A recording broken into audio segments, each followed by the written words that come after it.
ile B. B. Sio, unanielewa? Wataalamu wanaelewa. B tumeilinda kwa muda mrefu.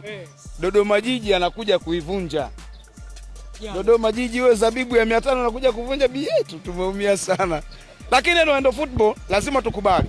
Lazima tukubali tumepoteza dhidi ya Dodoma.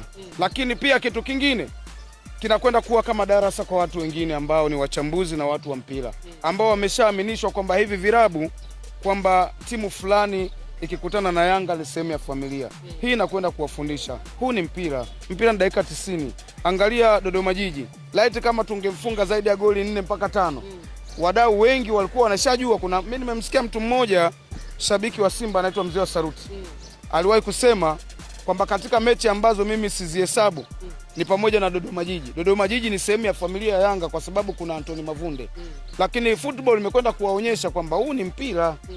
Huu ni mpira unachezwa ndani ya dakika 90. Mpira sio kama unavyofikiria wewe kwamba Yanga akimfunga JKT ni familia, akimfunga fulani ni familia. Yanga imewekeza kwa wachezaji wazuri, lakini unaweza ukaona comeback walioifanya Dodoma Jiji. Kwa mimi naweza nikasema Dodoma Jiji wametuonyesha, wametusurprise. Kwetu sisi wana Yanga, Dodoma Jiji katika msimu huu atakuwa bora sana kuliko Simba.